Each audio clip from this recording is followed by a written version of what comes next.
నమస్తే welcome to authentic astrology గురువుగారు శ్రీమాన్ తిరుమల నల్లాన్ చక్రవర్తుల వెంకట వరదాచార్యులు గారి సప్రమాణ జ్యోతిషారము గ్రంథం ఆధారంగా మనం భావకారకత్వాలను తెలుసుకుంటున్నాం. ఈ వీడియోలో ఏకాదశ స్థానము లాభభావము గురించి తెలుసుకోబోతున్నాం. ఇక్కడ ఒక శుభగ్రహం ఉన్నట్లయితే ఆ గ్రహాన్ని బట్టి ఆ గ్రహ బలాన్ని బట్టి యోగించును. ఈ ఏకాదశ స్థానం అన్నది ప్రవృత్తి స్థానము, దశమము వృత్తి స్థానము, ఏకాదశం అన్నది ప్రవృత్తి అంటే సైడ్ బిజినెసెస్.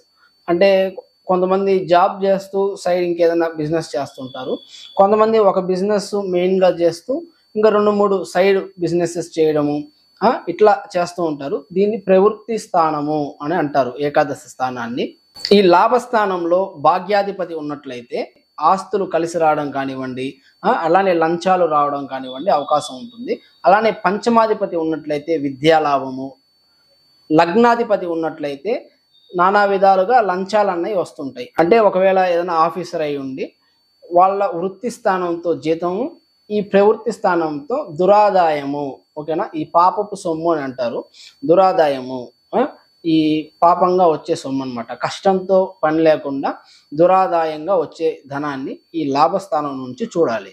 చాలామంది ఈ లాటరీ టికెట్స్ అయ్యి కొంటూ ఉంటారు, కానీ అది కొంతమందికే ఈ లాటరీ అనేది తగులుతూ ఉంటుంది. సో ఈ లాటరీస్ కానివ్వండి, ఈ సడన్గా ఈ దురాదాయాలు అంటే కష్టం లేకుండా లాభం వచ్చేయి తగలాలి అంటే ఈ ఏకాదశ స్థానమైనటువంటి లాభస్థానంలో లగ్న పంచమ నవమాధిపతులు బలంగా ఉన్నట్లయితే ఖచ్చితంగా ఆ దశాభుక్తులలో వాళ్ళకి లాటరీస్ తగలడానికి అవకాశం ఉంటుంది. అలానే ఈ 11th హౌస్ అన్నది జ్యేష్ఠ సోదర సోదరీలను సూచిస్తుంది. కాబట్టి వాళ్ళ నుంచి కూడా ఏదైనా ఆదాయాలు అంటే వాళ్ళ వల్ల ఏదైనా ప్రయోజనాలు జరగడం కానివ్వండి, లేదా వాళ్ళ ఆస్తులు కూడా వీళ్ళకి రావడం కానివ్వండి అట్లా జరుగుతుంది. ఎందుకంటే 11th హౌస్ మనకన్నా పెద్దవాళ్ళని సూచిస్తుంది. అంటే మనకన్నా ముందు పుట్టిన వాళ్ళు, మన అన్న కానివ్వండి, అక్క కానివ్వండి.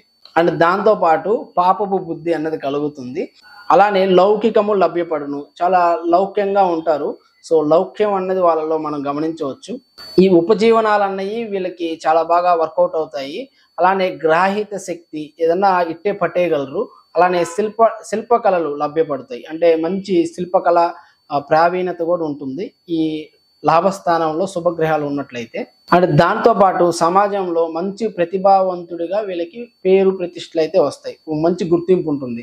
అంటే వీళ్ళ గురించి చెప్పేటప్పుడు వాళ్ళ మంచి టాలెంటెడ్ పీపుల్ అని నలుగురు చెప్పుకుంటారు. అదే ఇక్కడ పాపగ్రహం ఉన్నట్లయితే ఇప్పటి వరకు మనం చెప్పుకున్న దానికి రివర్స్లో వ్యతిరేకంగా ఉంటుంది. వాళ్ళ పిత్రార్జితాన్ని వేరే వాళ్ళతో పంచుకోవాల్సి వస్తుంది. జీవితం అన్నది దుఃఖంగా మారుతుంది. ఈ ప్రవృత్తుల వల్ల పదభ్రష్టత కలుగుతుంది. అంటే వీళ్ళు చేసే ఉద్యోగం చేసుకోకుండా ఏదో కొత్తగా చేసి ఎక్కువ సంపాదిద్దామనో, ఏదో ఆశించి ఏదో చేస్తారు. ఇది చేస్తే ఇక్కడ డబ్బులు పెడితే ఎక్కువ అయిపోతాయనో, లేదంటే ఇంకేదన్నా వీళ్ళకి ఇంకేదో సాధించాలి, ఇంకా ఏదో చెయ్యాలని ఈ ప్రవృత్తులు అంటే ఇంకొన్ని స్టార్ట్ చేస్తారు స్టార్టప్స్. అలా చేయడం వల్ల వాటిల్లో చెడ్డ పేరు తెచ్చుకోవడము, వాటిలో ఆ పనులు చేయడం వల్ల మాటలు పడడము అట్లా ఉంటుంది. అలానే సప్త వ్యసన లోలత్వానికి కూడా కారకత్వం వహిస్తుంది 11th హౌస్. అలానే సుఖ దుఃఖాలు, ఆదాయ వ్యయాలు కూడా ఇక్కడున్న గ్రహాన్ని బట్టి ఆ గ్రహ కారకత్వాలను బట్టి మనం చూడొచ్చు. అంటే నష్టపోవడమా, లాభపడడమా, ఓకేనా. సో లాభాలు ఆశించి చేస్తే ఏదో వస్తుందని చెప్పి అది చేస్తారు, తీరా అక్కడ నష్టం వస్తుంది. పాపగ్రహం ఉన్నట్లయితే. శుభగ్రహం ఉంటే లాభాలు వస్తాయి.